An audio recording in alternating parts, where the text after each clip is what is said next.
Harbor, March 26, 1963.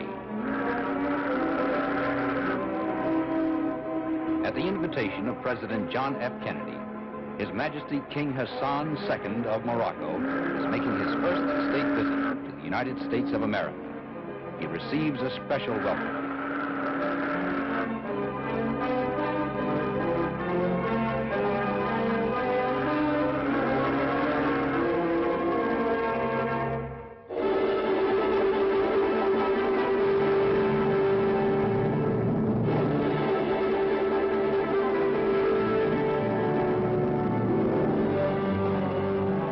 The first stop on the King's American tour is the historic city of Philadelphia. In Independence Hall, the American Declaration of Independence was signed to proclaim freedom from colonial rule. Here, in front of the Liberty Bell, the symbol of American independence, King Hassan receives from the mayor a silver medallion, making him an honorary citizen of the city. From Philadelphia, a special train carries the king and his official party toward his next destination some 120 miles to the south. Washington, the nation's capital city, waits to welcome its distinguished visitor.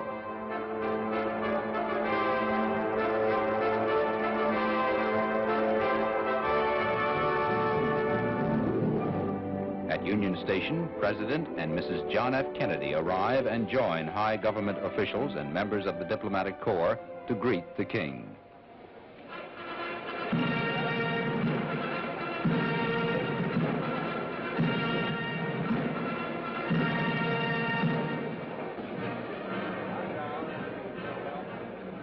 During the cordial exchange of greetings, His Majesty's sister, Her Royal Highness Lala Nezha, is presented with a bouquet of roses by Mrs. Kennedy.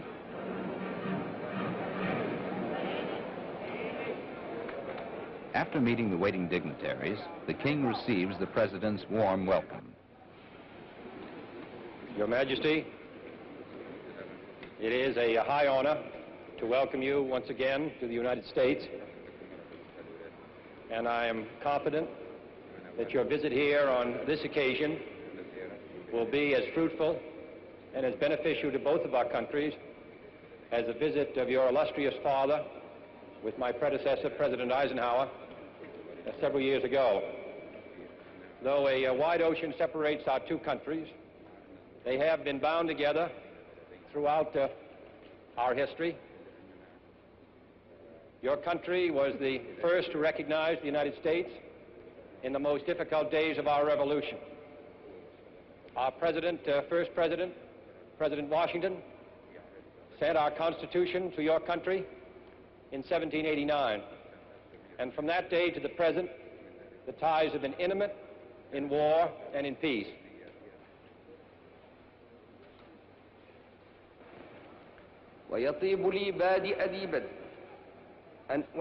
King Hassan expresses his personal pleasure and that of his people and his government to be able to greet the people of the United States and to meet their president. He also mentions the affection and admiration which Moroccans feel for Americans and says he hopes to consolidate the friendship which has existed between the two countries since the dawn of American independence. منذ الفجر الباكر لاستقلال الولايات المتحدة.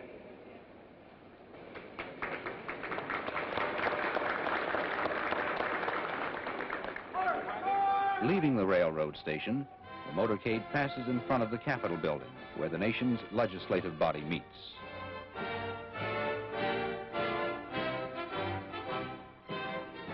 Waving to the crowds, the King of Morocco and the President of the United States ride slowly through the city.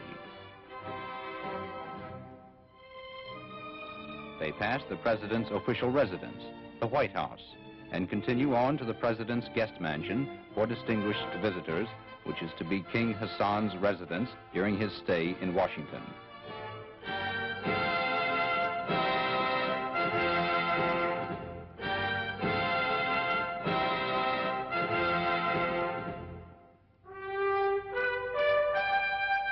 One of His Majesty's first official acts in Washington is to pay a visit to Arlington National Cemetery, the last resting place for many of America's most honored war dead.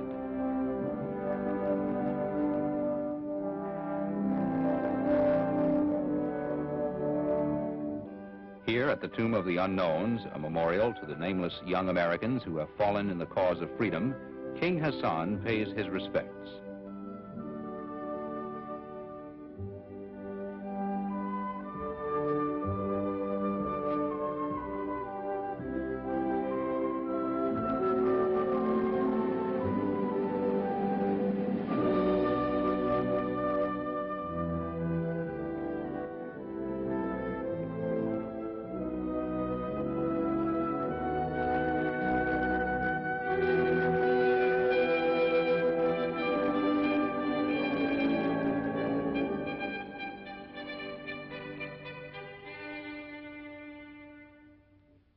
Returning to the city, the king goes directly to the White House for his first conference with President Kennedy.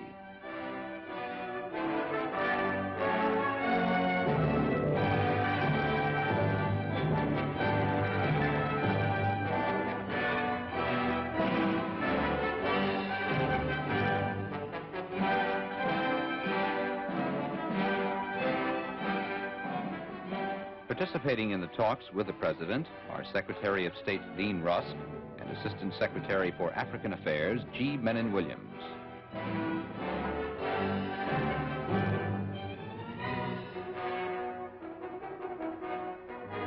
That evening, the king returns to the White House for a state dinner at which he is the President's honored guest.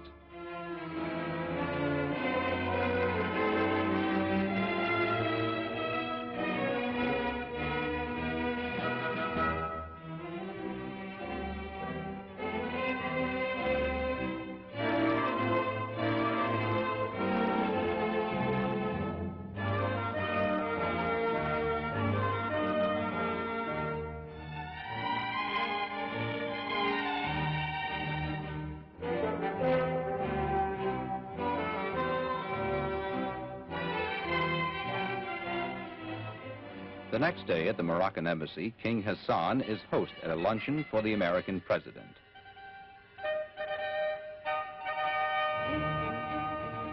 The Moroccan ambassador to the United States, Ali Benjaloun, joins the king in greeting Mr. Kennedy.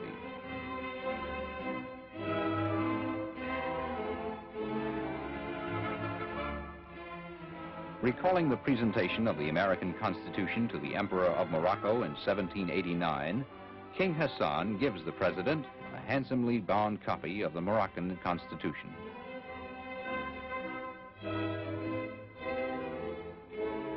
That night, King Hassan is host at a reception for the Washington Diplomatic Corps.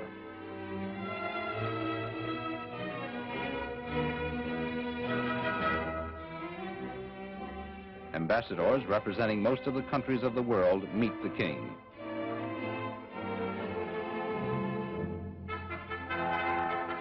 Assisting in welcoming the guests is His Majesty's brother, His Royal Highness Prince Moulay Abdallah and Princess Lala Nezha.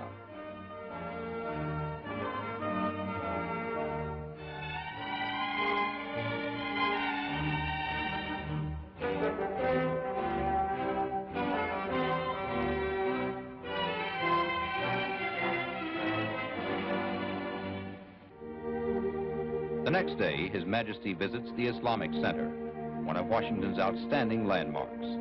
This center serves not only as a place of worship, but also as an institution of learning for those studying Islamic culture.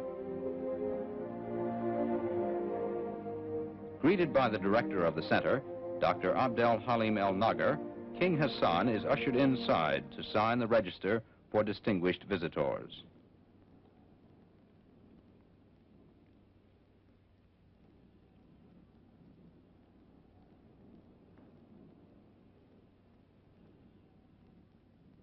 Later, the king proceeds into the mosque for prayers. This mosque was built and is maintained by the contributions of 15 Muslim countries.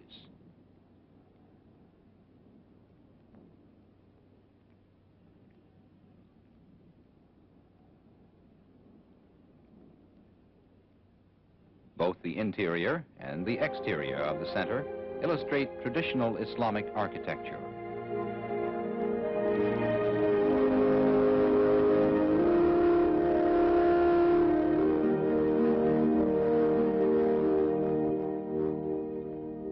From the Islamic Center, King Hassan is driven along Massachusetts Avenue, where the embassies of many nations are located.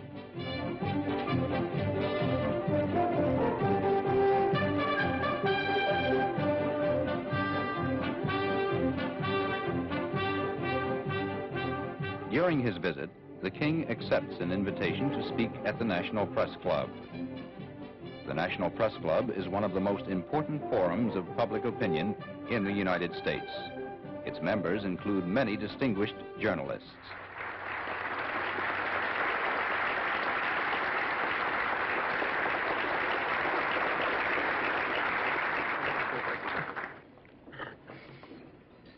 Messieurs, c'est pour moi un grand privilège. It is a great privilege and an honor for me to speak in this very respected club, which is so esteemed and where so many great statesmen before me have spoken, and so many great statesmen who will come after me will speak on the problems in which you are interested. Beaucoup plus avertis des choses internationales et de la chose publique viendront certainement ou sont venus vous faire des exposés sur les problèmes qui vous intéressent. My father before me came here proud and with a quiet conscience because he knew he was coming into the citadel of freedom and democracy.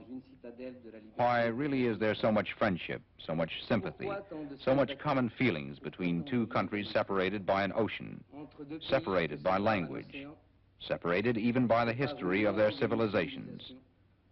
I believe that the answer to this question is the heroism of your own fight for generations, and of the fight also of my own people for generations, toward the same goal, toward the same ideal, the love of liberty.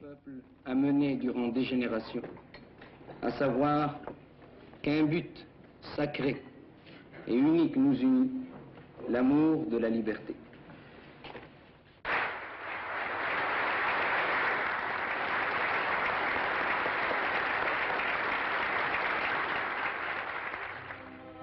Later, at the invitation of the President, the King returned to the White House.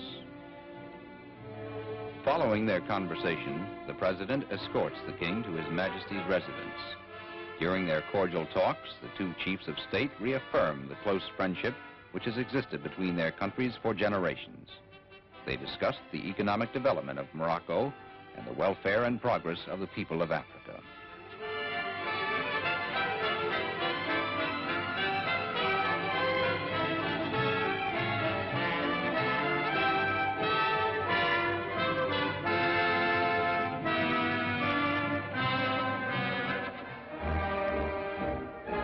Like his father's tour in 1957, King Hassan's visit to America ends in New York City. Here, the King is accorded the traditional welcome for distinguished visitors, a parade up Broadway.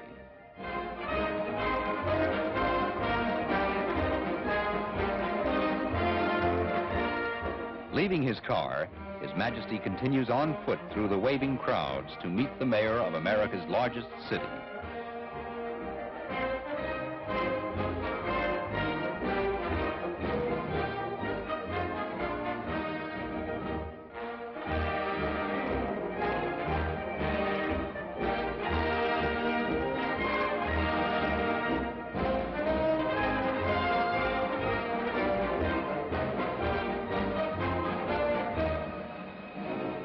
From City Hall, the King is escorted to his official residence in the city.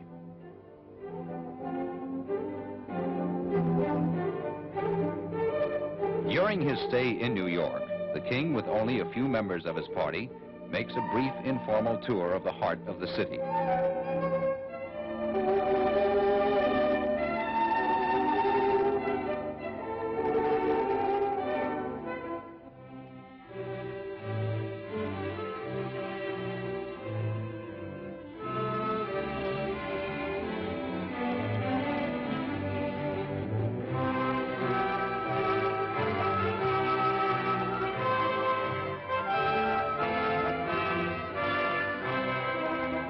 Later, the King pays an official visit to the headquarters of the United Nations.